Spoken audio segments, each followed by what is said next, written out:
Matthew 9.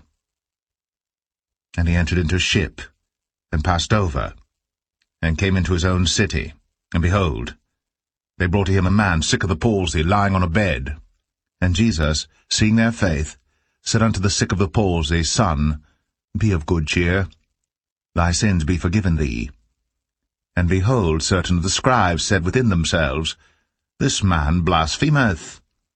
And Jesus, knowing their thoughts, said, Wherefore think ye evil in your hearts?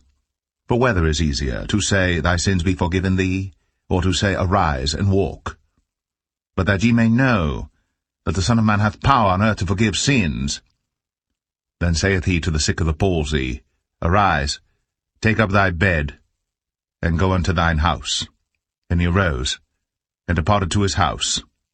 But when the multitudes saw it, they marveled, and glorified God, which had given such power unto men. And as Jesus passed forth from thence, he saw a man named Matthew, sitting at the receipt of custom.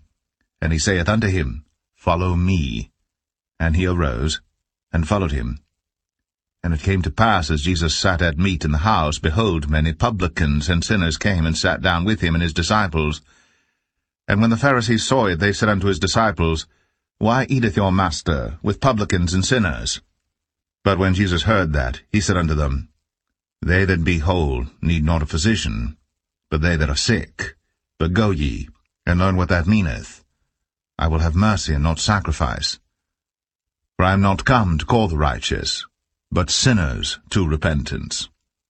Then came to him the disciples of John, saying, Why do we and the Pharisees fast oft, but thy disciples fast not? And Jesus said unto them, Can the children of the bride-chamber mourn as long as the bridegroom is with them?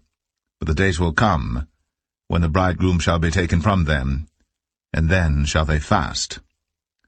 No man putteth a piece of new cloth unto an old garment, for that which is put in to fill it up taketh from the garment, and the rent is made worse.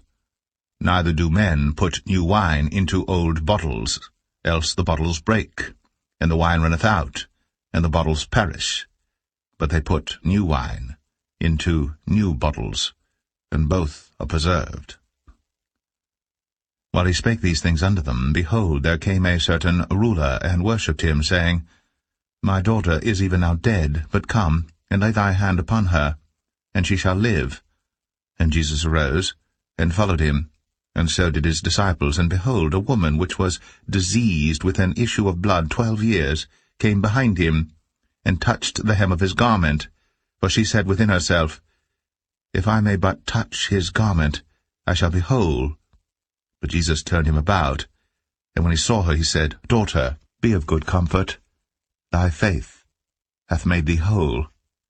And the woman was made whole from that hour. And when Jesus came into the ruler's house, and saw the minstrels, and the people making a noise, he said unto them, Give place, for the maid is not dead, but sleepeth. And they laughed him to scorn. But when the people were put forth, he went in, and took her by the hand.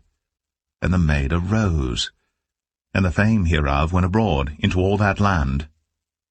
And when Jesus departed thence, 2 blind men followed him, crying and saying, Thou Son of David, have mercy on us. And when he was come into the house, the blind men came to him, and Jesus saith unto them, Believe ye that I am able to do this? They said unto him, Yea, Lord.